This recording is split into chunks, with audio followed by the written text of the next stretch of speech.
नमस्कार, मैं हुसैन रिजवी। नमस्कार, मैं हूं मीनाक्षी जोशी। और एक पुरानी कहावत है, हेल्थ इज वेल्थ, यानी सेहत ही असली दौलत है। और यह सच भी है, 100% सच है। जितना मर्जी पैसा आप कमा लीजिए, पर अगर बीमारियों ने आपको घेर लिया तो आपकी अरबों की दौलत भी आपको खुशी नहीं दे पाएगी। और इसीलिए जरूरी है कि दौलत के साथ साथ सेहत की दौलत भी कमाना बिल्कुल मत भूलिए। इसकी कोशिश करते रहिए कि आपकी सेहत बनी रहे और जिंदगी खुशहाल रहे। हुसैन, बात तो आपने बिल्कुल पते की कही है, लेकिन उन आफतों का क्या करें जो लोगों की लापरवाही से हर साल आती है, हवा को जहरीला बना देती है। हम बात कर रहे हैं पराली के धुएं की, जिससे सांसों पर इमरजेंसी लग जाती है। अब उसमें मेरा और आपका तो कसूर नहीं है सीधे सीधे, लेकिन फिर भी हम पोल्यूटेड हवा को झेलते हैं। देश के कई शहर गैस चैम्बर में तब्दील होने लगते हैं। बिल्कुल ठीक बात है। तमाम एहतियात के बाद भी उत्तरी भारत, खासतौर पर दिल्ली, एनसीआर, हरियाणा, उत्तर प्रदेश की हवा मानसून जाने के साथ खराब होने लगती है। पराली का धुआं फैलने लगा है। स्मॉग का डर लोगों को अब सता रहा है। मुझे याद आ गया वो घना स्मॉग वाला जमाना, जिस वक्त हम सुबह गाड़ियां लेकर निकलते हैं तो हमें विजिबिलिटी बिल्कुल ना के बराबर होती है और कई बार तो एक्सीडेंट्स की खबरें आ रही होती हैं। बिल्कुल, मुझे अच्छे से याद है हुसैन, कोरोना के साथ साथ पोल्यूशन से बचने के लिए मास्क लगाने की अपील की गई थी। वैसे दिल्ली के अस्पतालों में तो अभी से बिस्तर की कमी आने लगी है। हॉस्पिटल सभी से हाउसफुल होने लगे हैं। कुछ कोरोना के मरीज हैं तो कुछ डेंगू के मरीज हैं, कुछ चिकनगुनिया के हैं और पोस्ट कोविड पेशेंट भी इसकी वजह है। एयर पोल्यूशन ग्लोबली सिरदर्द बन चुका है। पिछले साल एयर पोल्यूशन से पूरी दुनिया में करीब 70 लाख लोगों की जानें गईं। वहीं भारत में करीब 20 लाख लोगों ने अपनी जान इसी प्रदूषण की वजह से गंवाई। आपको बता दें कि भारत में एयर पोल्यूशन मौत की चौथी सबसे बड़ी वजह है। डेनमार्क की यूनिवर्सिटी ऑफ कोपेनहेगन की एक रिपोर्ट के मुताबिक लंग्स ही नहीं, हार्ट फेलियर का खतरा भी पोल्यूशन से बढ़ जाता है। आपको हम ये जानकारी दे दें कि एक रिसर्च डेनमार्क की नर्सेस को लेकर 15 से 20 साल तक की गई, जिससे ये पता चला कि पोल्यूशन डिमेंशिया, मोटापा और इनफर्टिलिटी की भी वजह है। और तभी तो 15 अक्टूबर से 15 मार्च तक के लिए ग्रेप लगा दिया गया है, यानी पोल्यूशन फैलाने वाली गतिविधियों पर कड़ी नजर रखी जाएगी। और अभी तो ये शुरुआत है, परेशानी आने वाले दिनों में और बढ़ेगी। जैसे जैसे सर्दियां बढ़ती जाती है, फॉग होता जाता है, उसके साथ स्मॉग हो जाता है। जी हाँ, बेहतर यह है कि हम अपने लंग्स की कैपेसिटी को बढ़ाने पर अभी से ध्यान लगाएं। और ये हम कैसे करेंगे, ये बताने के लिए हमारे साथ योग गुरु स्वामी रामदेव जुड़ चुके हैं। स्वामी जी प्रणाम, बहुत बहुत स्वागत है आपका। स्वामी जी बहुत बहुत स्वागत है। बहुत बहुत धन्यवाद मीनाक्षी जी, आपका भी, हुसैन भाई आपका भी। और हम बिल्कुल पोल्यूशन फ्री जोन में हैं। यहाँ ना एयर पोल्यूशन है, ना वाटर पोल्यूशन है, ना यहाँ किसी प्रकार के खान पान में कोई प्रदूषण है। स्वामी जी, ये बड़े बड़े फल क्या लटक रहे हैं? पूरी तरह से सब्जियों का साइज ऐसा है जैसे किसी के सिर के बराबर सब्जी हो।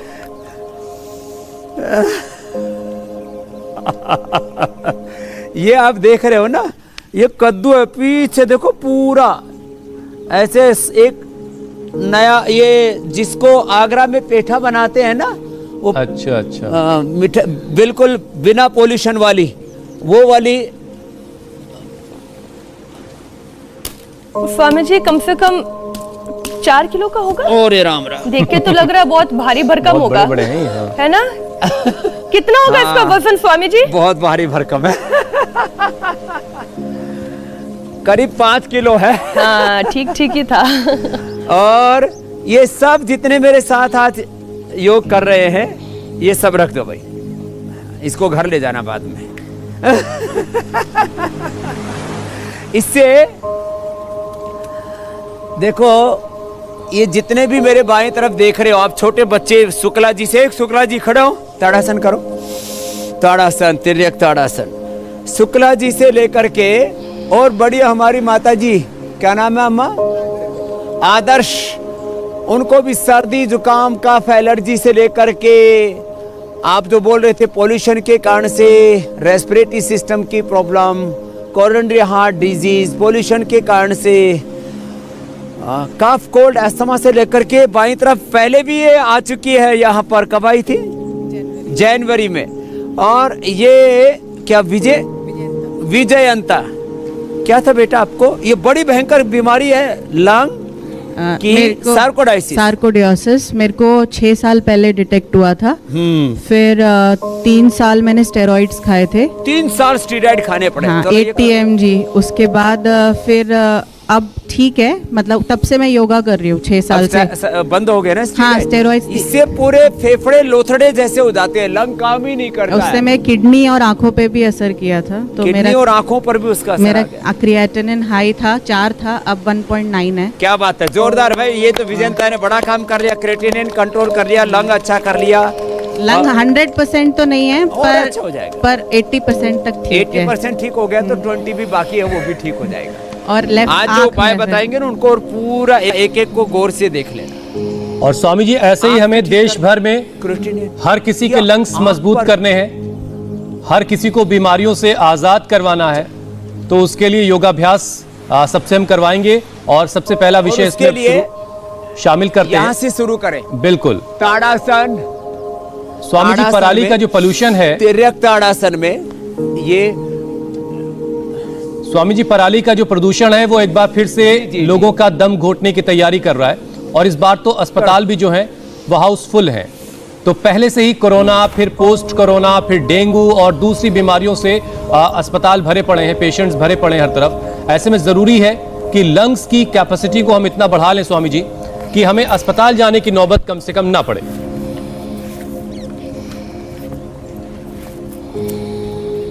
ये लंग कैपेसिटी को बढ़ाने का ही सारा उपक्रम आज होगा। ज्यादातर लोगों के 25 से लेकर के 50% तक फेफड़े कमजोर हो चुके होते हैं। पोल्यूशन से, ऊपर से खराब आदतें हैं लोगों की, बीड़ी, सिगरेट और तंबाकू आदि खाते पीते हैं। एक तो पोल्यूशन, ऊपर से हम खुद धुआं अंदर डालते हैं। अरे ठीक है, ये धुआं नहीं होना चाहिए, तो ये सारे लंग के लिए है अभ्यास। फिर ये भी लंग के लिए अभ्यास है, खटचक्रासन ऐसे। तो एक तो हम देखो खाली पराली को ही जिम्मेदार मानते, मैं मानता हूं कि पराली एक फूस भी नहीं जलना चाहिए, क्योंकि पराली तो जो है वो खेत की ताकत बनती है। यदि पराली को खेत के अंदर ही उसके तौर तरीके हैं, उसको ऑर्गेनिक खाद बन जाता है उसका। लेकिन उस पराली के पोल्यूशन के साथ साथ हमारे किसान भाई काफी इसमें आपत्ति करते हैं कि हमारे ऊपर ही सबने लठ ठा रखा है। ये ऑटोमोबाइल का कितना भयंकर पोल्यूशन है, इंडस्ट्री का कितना भयंकर पोल्यूशन है। जो है एक एक घर में लोग 5-5, 10-10 गाड़ियां रखते हैं। मुझे तो ऐसा लगता है सिंगापुर की तरह देश में टैक्स लग जाना चाहिए एक्स्ट्रा। जो भी 2 व्हीकल से ज्यादा घर में गाड़ियां खरीदता है, खाली शौक हो गया लोगों का। बाप की अलग गाड़ी, बेटे की अलग गाड़ी, पत्नी की अलग गाड़ी, हस्बैंड की वाइफ की अलग अलग गाड़ियां, बच्चों की अलग गाड़ियां। ये शोहरत की निशानी नहीं है, बर्बादी की निशानी है। पूल कर लेनी चाहिए लंबे लंबे श्वास। तो भाई घर में जब 1-2 गाड़ी तो खैर मैं बात ये बताना चाहता हूँ कि सुबह उठ करके ये जो थोड़े थोड़े अभ्यास बता रहे हैं, यहाँ से शुरुआत करें। यहाँ से शुरुआत करेंगे और उसके बाद लंबे लंबे श्वास ऐसे ही लेते रहे। देखो लंबे लंबे श्वास, दोनों हाथ कंधों पर रख लिए और लंबे लंबे श्वास लिए ऐसे। इससे भी फेफड़े खुल जाते हैं पूरे। 25 से 50% तो जनरल लोगों के फेफड़े कमजोर होते हैं। और आपने ठीक कहा, 20 लाख लोगों की मौत पिछले साल हुई। और यदि ये ऐसे ही चलता रहा तो आंकड़ा और ज्यादा बढ़ जाता है। तो खाली पोल्यूशन आपने बताया, जो पोल्यूशन के कारण से, बीड़ी सिगरेट शराब आदि के कारण से लोगों की कैंसर से मौतें होती है, इसके कारण से जो सारी चीजों को सम्मिलित करोगे तो करीब 1 करोड़ तक आंकड़ा पहुंच जाएगा। 1 करोड़ तक कि पोल्यूशन के कारण से लोगों के रेस्पिरेटरी सिस्टम के फेल होने के साथ साथ हार्ट के कारण से और टीबी के कारण से अलग अलग जो रीजनिंग है उनको साथ साथ देख लेंगे। तो ये तो अभ्यास हो गए खड़े होकर के, कुछ हमने बता दिए। देखो अब उल्टे ऐसे पीछे की ओर झुकेंगे। पीछे की ओर झुकने वाले जितने भी आसन है ये फेफड़े को स्ट्रेंथन करते हैं। उष्ट्रासन से लेकर के भुजंगासन और धनुरासन तक, ये बड़ा जबरदस्त। लंबे लंबे श्वासों के साथ ऐसे करो सब कीजिए। छोटे बच्चे, शुक्ला जी आप भी करो। हाँ ऐसे पीछे देखो, यस। और ऐसे थोड़ी देर लंबे लंबे श्वास लेते रहो। और घर में ना गाय के घी का दिया जला ले। हमने दिव्यष्टि से लेकर के गूगल के उससे लेकर के, और ये भी अपने आप में एक बहुत अच्छा तरीका है कि हम ये यज्ञ चिकित्सा बड़ी महत्वपूर्ण, इसलिए वातेष्टि, पित्तेष्टि, कफेष्टि, मधुष्टि, प्राणेष्टि, दिव्येष्टि, संततिष्टि, अलग अलग प्रकार की इष्टियों के बारे में मैंने बताया हुआ है। उष्ट्रासन और गोमुखासन करो। चलो ये सारे आज लंग के लिए बता रहे हैं, रेस्पिरेटरी सिस्टम के लिए। फिर ये देखो स्टीम ले लिया करें, इसमें दिव्य धारा डाल लिया करें। हमने कई बार बताया इसका फार्मूलेशन भी, देसी कपूर, पीपरमेंट, अजवाइन सत, लौंग का तेल और यूकेलिप्टस का ऑयल, ये समान मात्रा में ले ले और उसको मिला दे तो अपने आप लिक्विड हो जाता है, और उसको फिर पानी में डाल के ऐसे स्टीम ले लिया करें। ये बहुत ज़बरदस्त है। पहले घरों में लोग च्यवनप्राश बना करके खा लिया करते थे, आज पालक, धनिया, चुकंदर, गाजर और आंवले का जूस भी बताने वाले, जो सर्दी के अंदर बहुत ही हेल्दी होता है। ये आज एक विशेष जूस जो कि आपको इनर पावर देगा, अंदरूनी ताकत। गोमुखासन बहुत जबरदस्त है। लोग खाली आसन में बैठ जाते हैं, नहीं, आसन में भस्त्रिका, आसन में ही इसे और ज्यादा लंग पूरा खुल जाता है। मेरा 100% फेफड़ा काम करता है। जो योग नहीं करते उनके 25 से 50% ही फेफड़े काम करते हैं। इसलिए हुसैन भी कुछ करे ना करे, अनुलोम विलोम तो पक्का कर लेते हैं स्वामी जी। और हाँ, लंबे श्वास भर लेते हैं। उनकी फुंकार और हुंकार बड़ी तेज है। भस्त्रिका, कपालभाति, फिर बाह्य प्राणायाम। और इंडिया टीवी के तो एंकरों की जो दहाड़ है वो सात्विक दहाड़ है, बिना शोर शराबा के। शोर कम, खबरें ज्यादा। और खबर खैरियत भी लेते हैं, आपकी खबर भी देते हैं। हेल्थ बुलेटिन से लेकर के, ये हेल्थ बुलेटिन से ओपन होता है सुबह 8 बजे। इससे पहले किस्मत भी बताते हैं, और किस्मत को सुधारने के लिए, जिंदगी को सुधारने के लिए फिर 8 बजे से सुपर योगा टाइम शुरू हो जाता है। प्राइम टाइम अब ओपन होता है सुबह 8 बजे से। पहले नहीं तो न्यूज चैनलों पर बोला जाता प्राइम टाइम जो है चालू होता है शाम को 5, 6, 7, 8 बजे से। बिल्कुल। अब ये प्राइम टाइम सुबह से ही शुरू हो जाता है, और उनके स्वास्थ्य के खैर खबर लेते हुए फिर जो है मैंने देखा सारी जो भी होनी अनहोनी होती है, उनके साथ साथ पॉजिटिव खबर भी मैं देख रहा था। कल एक कितनी बड़ी दुर्घटना हुई, इसके बाद एक पॉजिटिव खबर के साथ में उसको पूरा किया आज की बात में आदरणीय रजत शर्मा जी ने। तो हम खैर, तो ये बात ये बता रहे थे कि सुबह सुबह योग कर ले, ऐसे गोमुखासन, भस्त्रिका, कपालभाति, बाह्य प्राणायाम और उज्जाई के साथ करें। देखो ऐसे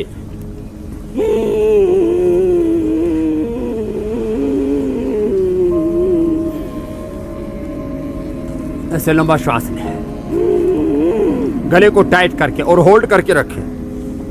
ऐसे 20 से 30 सेकंड उसको होल्ड कर लें, और इससे फेफड़ा ऐसा फौलादी हो जाएगा वज्र की तरह। करोड़ों जो हमारे कोष्ठक एल्वोलाइज हैं फेफड़े के, वो पूरे स्वस्थ हो जाएंगे।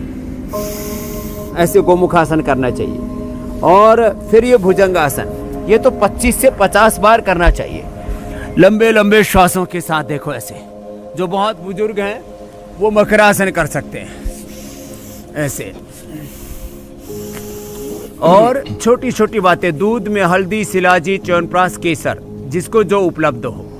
दूध में हल्दी, शिलाजी, च्यवनप्राश, केसर। और आजकल हमने योग, यज्ञ, Ayurveda, naturopathy, Panchakarma, Shatkarma, medicated water, medicated food, medicated air, medicated fasting. अब जिनको कफ कोल्ड है उनको मैंने कई बार कहा, एक बार फिर से दोहराना चाहता हूँ, उनको गर्म पानी पीना चाहिए, दिव्य पेय, हर्बल टी पीना चाहिए उनको, वही पानी पिए दिन भर। और इसके साथ साथ लंबे लंबे श्वास। उनको जो है डायबिटीज नहीं है तो केवल खजूर और काली द्राक्ष, फ्रेश मिले अंगूर तो फ्रेश भी ले सकते हैं, नहीं तो काली द्राक्ष बड़ी अच्छी होती है इसके लिए। अभी हमने लोगों के आग्रह पर उपलब्ध भी करानी शुरू की। यही डाइट पे लेना 3 से 5 दिन 7 दिन। जब कफ का, वात पित्त कफ का ना कभी कभी प्रकोप बहुत ज्यादा होता है, जब कफ का प्रकोप बहुत ज्यादा हो जाए किसी भी कारण से, पोल्यूशन बढ़ने के कारण से, ठंड के कारण से, कोई भी कारण हो सकता है इसका, अचानक सर्द गर्म हो जाती है या किसी भी असावधानी के कारण से कई बार बॉडी सपोर्ट नहीं करती, पता नहीं लगता कारण का, तो क्या करें 3 से 7 दिन क्या करें, खाली खजूर और द्राक्ष ही खाएं, दिव्य पेय पिए जब भी प्यास लगे, और बाकी सब खाना पीना बंद कर दें। तो मैंने देखा है जिनकी 2-2 साल से खांसी ठीक नहीं हो रही थी, हमने यहाँ 2-3 दिन में बस कंठामृत दिया, थोड़ा लवंग आदि, खदिरा दिवटी आदि दे देते हैं ऐसे। अब इसको 10, 20, 50 बार तक करवा देते हैं। अच्छा स्वामी जी, इससे पहले कि हम अगले टॉपिक पर बढ़े, जो छोटी छोटी गलतियां करते हैं ना, जितने भी दर्शक है हमारे साथ योग अभ्यास करते हैं, उससे भी आप ठीक कर दीजिए, क्योंकि योग अभ्यास तो कर रहे हैं लेकिन सांस लेने का तरीका ठीक नहीं है, इसलिए पूरा फायदा नहीं मिल पाता। तो ये छोटे से में ये भी थोड़ा सा सिखा दीजिए।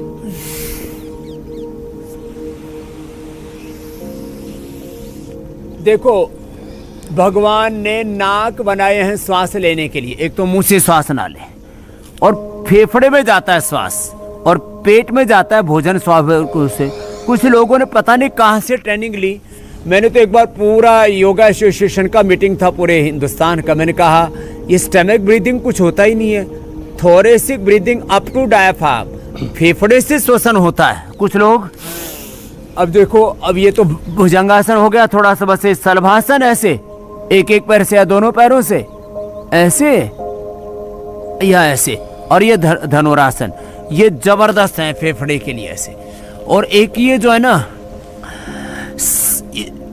फेफड़े में, हार्ट में जबरदस्त ब्लड का सर्कुलेशन होता है सर्वांगासन से।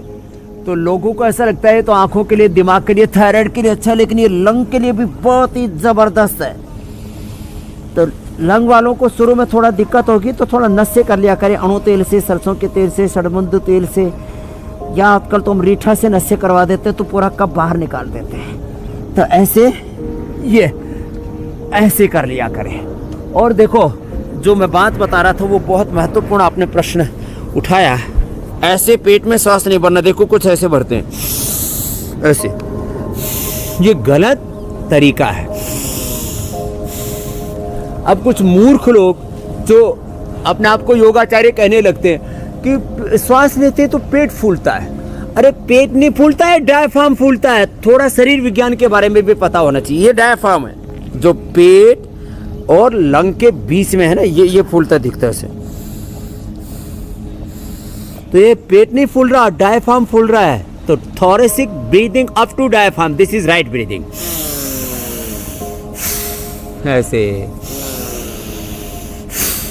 ऐसे करना चाहिए, ये है राइट ब्रीदिंग का तरीका। और मैं कहता हूं जो कोई आसन नहीं कर सकते, ताड़ासन, तिर्यक ताड़ासन, और हमने प्रसरित हस्तासन, ये स्कंद संचालन, बहुत कुछ बताया था ऐसे, गोमुखासन, उष्ट्रासन, भुजंगासन, कोई अभ्यास नहीं कर सकते तो खाली लंबे श्वास ले लें ऐसे, लंबे श्वास ले लें। अब स्वामी जी जरा एक करके, जो स्वस्थ हैं वो ऐसे, और जो पूरे मजबूत है वो। अब देखो, पहले ठीक से नहीं कर पाते थे, अब तो मजबूती से कर रहे हैं। अब ये बच्चा, पहले इसको कफ कोल्ड एलर्जी था, अब तो ये पूरा जो है पहलवानी स्टाइल से भस्त्रिका कर रहा है। क्या नाम है? दिव्यांश। दिव्यांश, बहुत बहुत आशीर्वाद बेटा। जी कुछ कह रहे थे हुसैन भाई? स्वामी जी मैं ये कह रहा था कि अब एक एक करके अलग अलग बीमारियों पर जरा बात कर लेते हैं, ताकि उससे जुड़ी जो परेशानी लोगों को हो वो अपनी परेशानियों का समाधान उससे हासिल कर लें। स्वामी जी, पोल्यूशन बढ़ने पर सबसे ज्यादा परेशानी अस्थमा के मरीजों को होती है, तो योग के साथ साथ और कौन से उपाय उन्हें करने हैं जो अस्थमा के पेशेंट हैं, कि उन्हें इस प्रदूषण के वक्त भी बहुत परेशानी ना हो बल्कि और राहत वो महसूस करें? 5-10 minute Bhastrika, 15-20 minute Kapalbhati, 15-20 minute Anulom Vilom. चलो कपालभाति और अनुलोम विलोम करते हैं। ये करने के साथ साथ मैंने कहा खान पान में दही, छाछ, नींबू, अचार, टमाटर, खटाई, आइसक्रीम और बाकी जंक फूड, इससे बचें। जब भी प्यास लगे गर्म पानी पिए। दिव्य पेय, दिव्य पेय तो इसके लिए अद्भुत है। रेडीमेड चाहिए तो हर्बल पेय है, बाकी जो है ये दिव्य पेय हम सबको उपलब्ध कराते हैं। ये दिव्य पेय पी लें तो ऐसे ये इसको पीना चाहिए। और उनको स्वासारी, हम क्वाथ भी बोलते हैं, स्वासारी लिक्विड भी देते हैं। स्वासारी हमने लिक्विड भी बना रखे है, स्वासारी की वटी भी, और जिनको बहुत ही ज़्यादा कफ कोल्ड रहता है उनके हमने स्वासारी गोल्ड भी बना रखा है। तो जिनको ये स्वासारी और पंचकोल, पंचकोल का काढ़ा साथ साथ में पी लेते हैं। स्वासारी और पंचकोल, पीपल, पीपलामूल, चत्रक, सव्य सौंठ। यह स्वासारी वटी भी है, यह स्वासारी प्रवाही भी है बच्चों के लिए। और जो बहुत ही नाजुक प्रकृति के होते हैं लोग, वो ये सब कर नहीं पाते, तो सिला तुलसी ड्रॉप ही ले ले चाहे, बच्चों के लिए ये बहुत अच्छा है। और जो है ये स्वासारी गोल्ड 2-2 यदि खा लिया तो भयंकर लंग फाइब्रोसिस, सार्कोडाइसिस, ये सब बहुत ज़्यादा दिक्कत होती है, वो भी ठीक हो जाते हैं। कपाल प्राणायाम करते करते भी किसी को खांसी आए तो कंठामृत ले ले। और खाने पीने में परहेज करने के साथ साथ हम बोलते हैं हल्दी, अदरक, लहसुन, प्याज, ये चारों का पेस्ट बना करके थोड़ा उसमें दिव्य धारा को मिला देते हैं। दिव्य धारा हमने रोल में भी उपलब्ध करा रखी है और बूंद के रूप में भी उपलब्ध करवा रखी है। इस तरह से दिव्य धारा को डाल आप कितने सारे स्वामी जी छोटे छोटे उपाय बता देते हैं, ऐसे बूंद के रूप में भी डाल लें। और अच्छी बात यह है कि अगर आप सुबह के कार्यक्रम में नहीं सुन पाए हैं तो आप शाम के कार्यक्रम में सुन लें, और अगर सुबह शाम का कार्यक्रम दोनों आप नहीं देख पाए हैं तो कितनी अच्छी फैसिलिटी, आप YouTube पर जाकर देख लें, Facebook पर देख लें। अच्छा स्वामी जी, जहरीले धुएं से एलर्जी की परेशानी बढ़ जाती है और खास तौर पर स्किन और आंख से जुड़ी हुई एलर्जी ज्यादा बढ़ती हैं। ऐसे में स्किन और आंख दोनों के लिए क्या उपाय करने चाहिए? देखिए, एक तो जिनको नाक में कफ कोल्ड रहता है, सुबह उठते ही छींके आती है, तो अणु तेल ऐसे ही डाल लिया करे 5-5 बूंद ऐसे ही।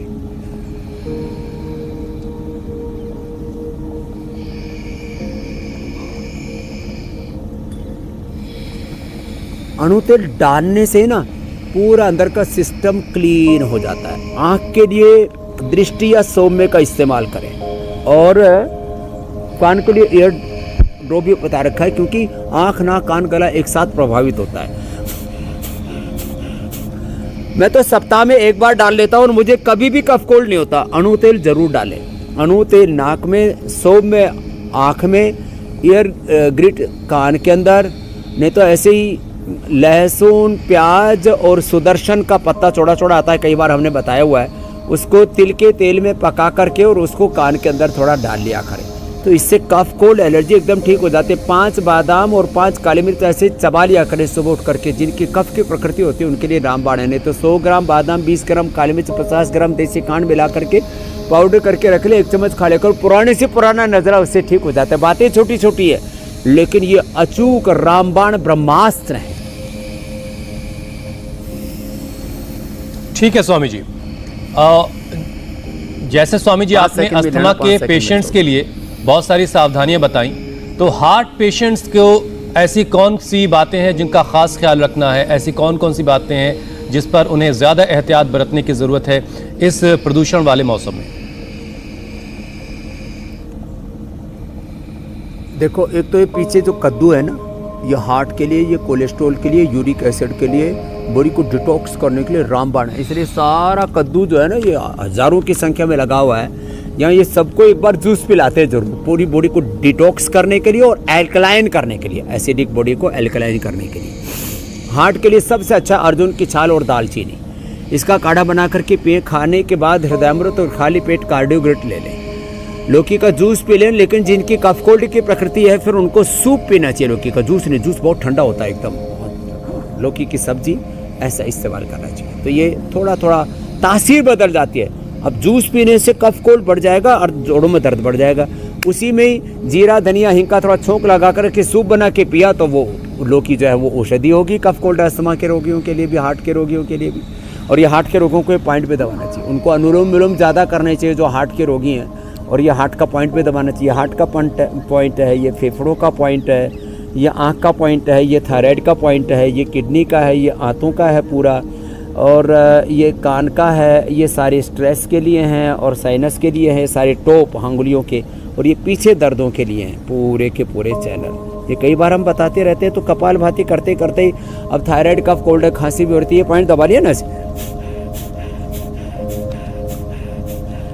ऐसे छोटी छोटी चीज़ों का ध्यान रखें।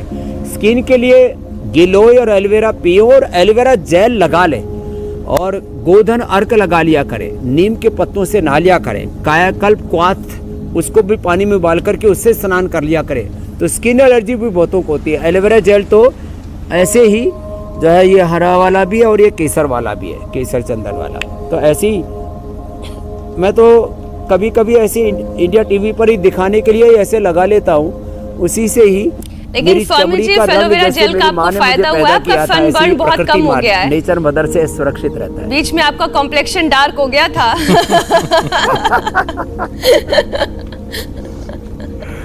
अब धूप में आप ज्यादा बैठा देते हो ना।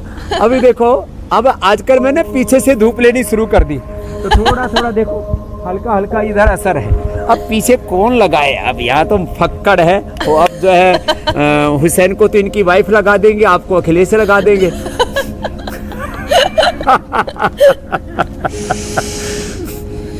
कपाल बातें करो, बड़े हंस रहे हो तुम लोग। चलिए स्वामी जी अगले विषय को शामिल कर लगाने के लिए हजारों है, तो जो सन्यासी है उनकी मौज अलग है। सही बात है।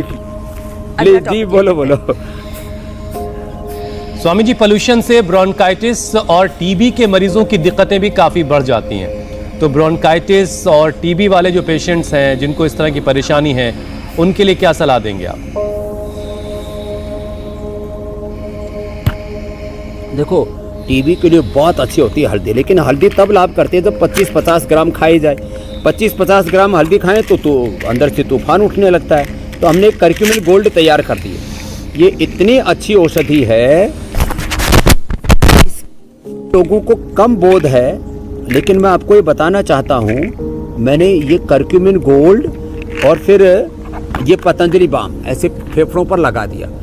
ये तो ज़बरदस्त है। 2-2 गोली सुबह दोपहर शाम खाली पेट कर्क्यूमिन गोल्ड की खा लें तो 50 ग्राम हल्दी के बराबर काम करेगी। 4-4 गोली खा लें तो 100 ग्राम हल्दी के बराबर काम करेगी। और साथ में फिर स्वासारी गोल्ड ले लें। तो मैंने तो लोगों की फेफड़े की टीबी से लेकर के, बोन टीबी से लेकर के, यूट्रस की टीबी और अलग अलग जगह जो टीबी हो जाती है उसको ठीक किया। तो ये कर्क्यूमिन गोल्ड इसमें ज़बरदस्त काम करती है। दूध में हल्दी, शिलाजीत, च्यवनप्राश भी काम करता है। च्यवनप्राश ज़्यादा यदि फार्मूलेशन पूरा ना भी हो तो थोड़ा अभी बताना शुरू कर देते, एक दिन तो पूरा बता करके बताएंगे। थोड़ा सा आंवले को उबाल लिया और उसकी पिष्टी भून ली गाय के घी में, और तिल का तेल बराबर डालते हैं। तिल का तेल हम दीपक में भी डालते हैं, या दीपक क्योंकि हवा है जल तो रहा है अभी भी, तो ये जो है तिल का तेल और गाय के घी में ये पिष्टी भून लेते हैं। फिर उसके अंदर जो भी काली मिर्च है, लौंग है, इलायची है, छोटी पीपल है, उसमें ये जावित्री, जायफल है, ये सारी चीज़ें, अष्टवर्ग है, ये सब मिला देते हैं। और थोड़ा उसमें ड्राई फ्रूट्स भी डाल सकते हैं, थोड़ा उसमें हनी डाल सकते हैं। तो इतना ज़बरदस्त घर में तैयार कर सकते हैं। थोड़ा केसर डाल दिया तो ये भी बड़ा ज़बरदस्त है जो है फेफड़े के लिए और टीबी के लिए। ठीक है स्वामी जी, और अब बारी लोगों के सवालों की है स्वामी जी। और सबसे पहला सवाल है दीपक का। उनके 6 साल के बेटे के दोनों लंग्स खराब हो गए। 6 साल की उम्र है सिर्फ बच्चे की स्वामी जी, और ऑक्सीजन लेवल 80 से 85 के बीच रहता है। तो उस बच्चे के लंग्स को कैसे ठीक किया जाए? 80 से 85 ऑक्सीजन लेवल है। 6 साल का बच्चा आराम से डीप ब्रीदिंग कर सकता है। डीप ब्रीदिंग कराएं, लंबा सांस लिया, छोड़ दिया, कपालभाति धीरे धीरे अनुलोम विलोम कर लेते हैं बच्चे। उसको रात को सोते समय थोड़ा ये लगा दिया पतंजलि बाम फेफड़े के ऊपर, और उसके ऊपर फिर एक गर्म कपड़ा बांध दें। सुबह तक बच्चा अच्छा मिलेगा।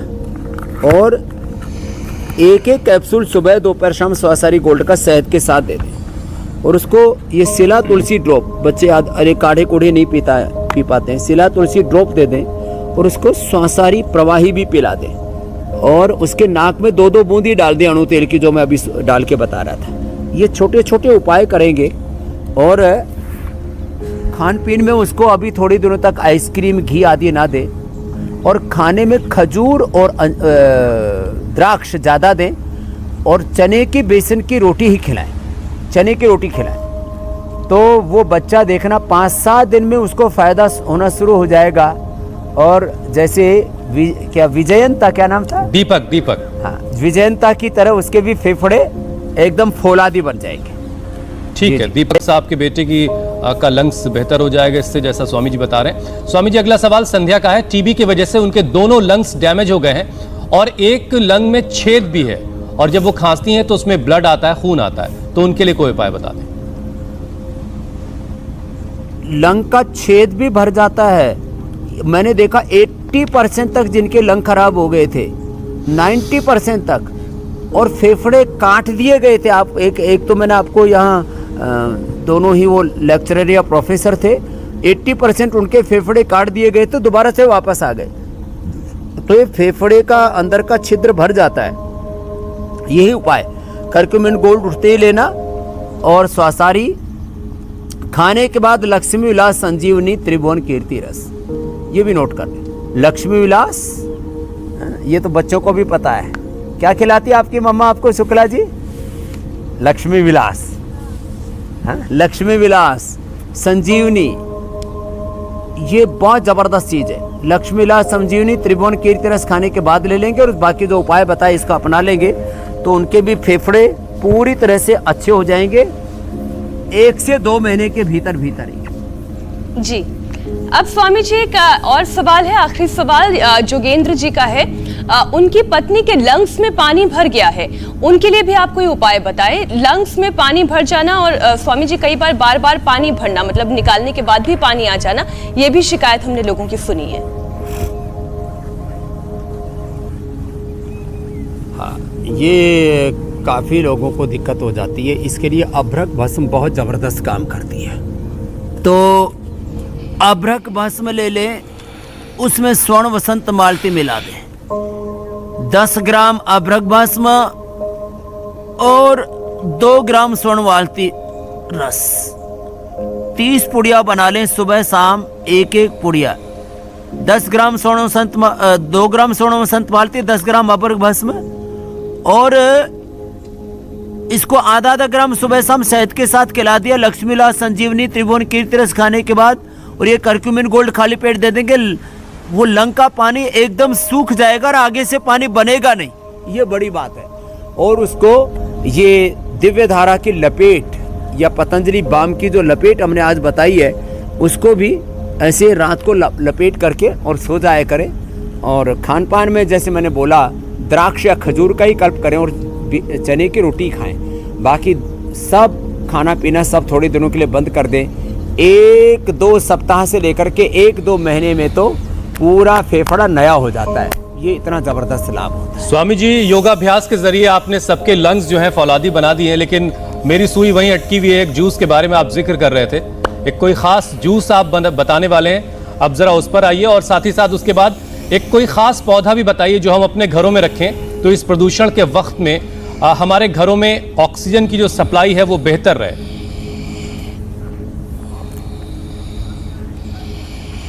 तो देखो, एक तो अपने घरों में शंख रखना चाहिए, और पौधे तो पीपल का पौधा सबसे अच्छा है। पीपल का पौधा घरों में रहेगा तो ऑक्सीजन की सप्लाई प्रॉपर रहेगी।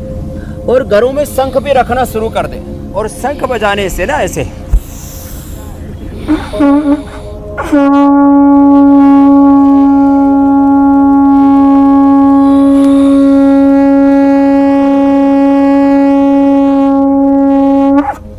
ऐसे जब शंख बजाते हैं तो एकदम फेफड़ा खुल जाता है। और ये पौधा लगाएं और ये जूस बनाएं। ये पालक,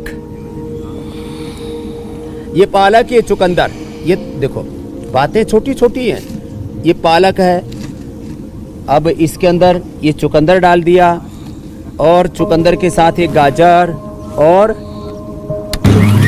ये जूस बनके तैयार हो जाएगा। तब तक आप कल का प्रोग्राम बताओ। बिल्कुल स्वामी जी, मैं कल के कार्यक्रम के बारे में दर्शकों को बता देता हूं।